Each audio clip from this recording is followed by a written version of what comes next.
Bibigyan natin sana si Secretary Bonoan ng pagkakataon na maging hero sa buong flood control controversy na ito. At kusa siyang umuwi pa sa bansa para humarap sa Senado. Kaya mabuti din naman po yun, di ba? Okay. At I guess this is the first time this is being discussed because I haven't seen people calling for it. Pero sana si Secretary Manny Bonoan ang magiging state witness dahil ito po ang punto ko.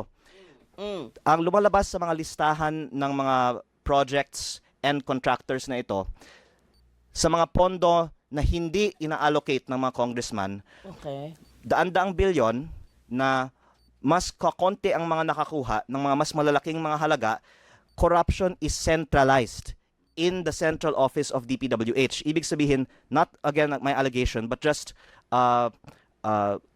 observation by others from this data, there is centralized corruption sa central office ng DPWH. At kung meron taong bunyag nitong lahat, no one better than Secretary Manny Bonoan. Pero speaking of the document, yan may yung hawak mo ngayon, yan ay print out ng datos na nakuha mo from the laptop of the late Yusek Cabral?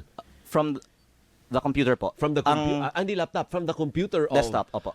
Desktop. Opo. So this is the list of the projects with the tagging and the amounts. And after the budget was approved, it was bid out. Kaya dinuktungan namin po yung list of contractors who were awarded them. Yeah. At yung isang panawagan namin ay sana yung mga contractors magsalita naman. Kung meron mang masamang nangyari at para makatulong naman sila sa investigasyon, aminin nila. Sino yung kinausap nila para makakuha ng bilyong-bilyong pisong mga kontrata? I doubt it. Kung hindi magsasalita yun, they will not incriminate themselves, Congressman. Pero meron po ba dyan sa listahan nyo ngayon na hindi pa namin kilala? Kasi meron, ang dami na nilabas na mga pangalan at mga korporasyon. I mean, the likes of Diskaya, the likes of Wawaw, Sims. Sims.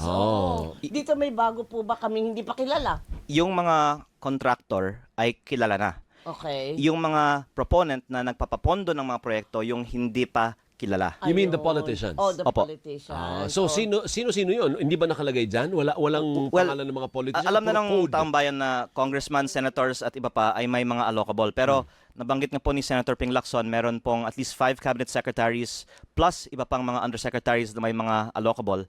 At Sino yun? Can you name them? maganda pong tanong yan. At gusto kong sana lumabas sa Blue Ribbon Committee hearing nung Monday. Pero ang payo sa akin ng iba, wag pong bara-bara. Dapat i-verify natin.